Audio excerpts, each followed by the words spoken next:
Huskers are now 3-0, and at times versus UNI, it looked a little shaky. They were able to push Nebraska around a little bit more than perhaps we would have liked or thought they could. But in the end, Gary, I got lucky. My prediction came true. We held them to 3 in the beginning of the game and never let them score again. These first 3 games were supposed to prepare Nebraska for Big Ten play. I think it's safe to say that these games did prepare them. What do you think the ceiling is in Big Ten play for Nebraska? I honestly don't think too much changed as far as like a lot of the experts and, fans anywhere between like that 1 to 3 or 4 game loss. Like I'd be surprised if we lost 4. I could see 3. I could see less because I wouldn't be shocked if games like this, and I'm sure there'll be more as the season goes, where you find things that maybe effort can fix or focus throughout the week in practice can revamp up, right? So I didn't see anything that made me think we're in trouble when we get to the Big Ten play. If you asked me this question last week after Colorado, I'd be like, I don't know. I don't know after these 2 teams how good, how great, how average, mediocre, whatever you want to call it, Nebraska is. Seeing them play against this style makes me go, okay, for sure going to lose to Ohio State. USC is going to be an absolute battle, and some of it's going to depend on injuries for both teams at that point in the season. And then you've got who knows what Iowa, Wisconsin are going to look like by the end of the season, things like that. So, but it did make me realize, okay, if you're still having issues getting off the field on 3rd down, which they did last year, and you're having troubles with that against a team like UNI, I don't think you go to Illinois next week or you go to any of those other cold teams that have run that style of an offense against us many years with success, and all of a sudden it's fixed. I was thinking about that too, but what if this is a situation where they just didn't really get up for UNI the way they got up for Colorado and UTEP because they started to think that they were too good to need to bring their AA game. I'm hoping that the excitement and realness of playing a Big Ten team that's also undefeated, it might be the first time in years that the Huskers are ranked playing a ranked opponent at home. Could that light their fire enough to get the defensive performance we saw from Colorado? I think you had the same defense that you had against Colorado, aside of maybe, some of the missed tackles early in the first half. You got to be careful because it goes both ways. Like to say Nebraska's so good and then say Colorado sucks. Like Colorado wishes they had the offensive line and probably the coaching, offensive play calling that you and I had, because they at least would have kept their offense on the field a little longer, right? So this wasn't a one-off game. This took me back to last year. The defense did a great job of not allowing points. And that's the premise of what this defense is. They give up soft spots in areas of the field. And as the field gets shortened, look at last year against Illinois. Remember they went right down that first drive and we held them 4 straight at the goal line, inside the 5 or whatever. And that's how that game started. It started off, they're pushing the ball down. It was like, God damn. And then once they got inside the 10, it was, you don't have those soft spaces. You don't have those cushions in between, your safeties and the defensive line. It tightens the field up, and it's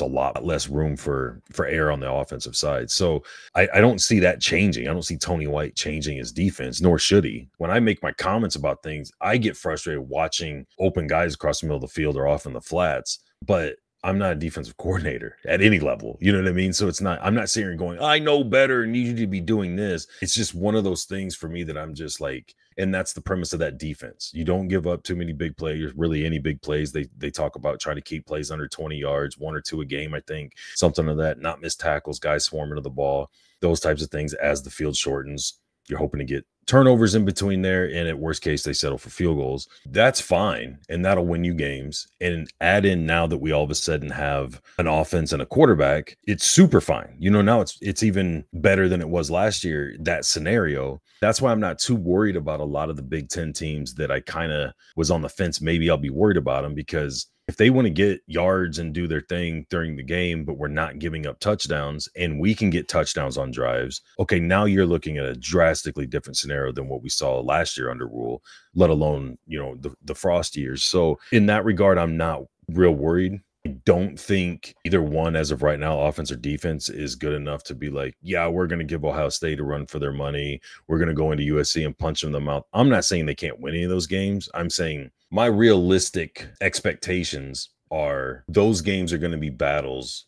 I don't expect them to win. Of course, I hope they win. And things could change week to week as we get closer to those games. But this first run, Indiana, Purdue, Illinois, they're going to be tougher games than what we played, but I think they'll be fine. I don't think we're going to be, and a lot of it too, credit to Matt Rule and this squad is all of a sudden now everybody's expectations went from God, I hope we could just get to a bowl game to we just not beat this team, beat the brakes off of them and get the scrubs in, right? Like when was the last time we had that and we went like that in really 2 weeks? So it's really credit to the team. Everybody's expectations are quickly going sky high. So I don't have real problems with it. They're still in the developmental process, still plugging guys in, still getting comfortable with things, still building the program right back up from where it's been. So I think they're ahead of the schedule I had in my mind of when they'd be back to being very competitive in the Big Ten and kind of, you don't even question if you're going to a bowl game. It's what level of bowl game stuff. I think they're real close to that. But ceiling to me is still kind of where I thought.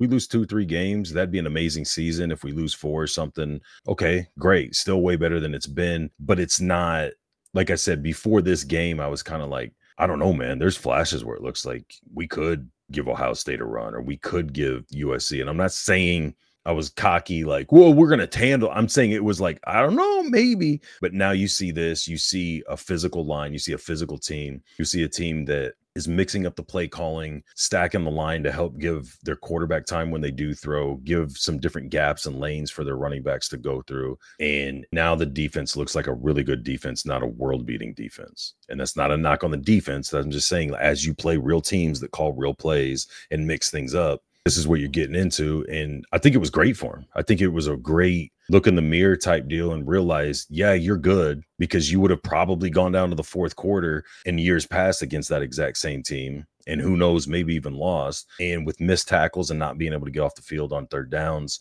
them owning time of possession, you still covered your 30-point spread. So, I mean, that in itself is a huge jump for him. But that being said, with the offense now, I think you're going to get teams, like we said, like your Illinois, your Iowa, Wisconsin's, things like that, that are going to make more of an emphasis of, we're going to be able to convert on these third downs. And Raiola and these receivers and this stable of backs can't do all that on the sidelines. Now we're going to be the team. I think years past, like, Nebraska's offense is on the field. Cool. We'll get the ball back here in a minute. Whether they punt or whether we take it from them, they give it to us, whatever.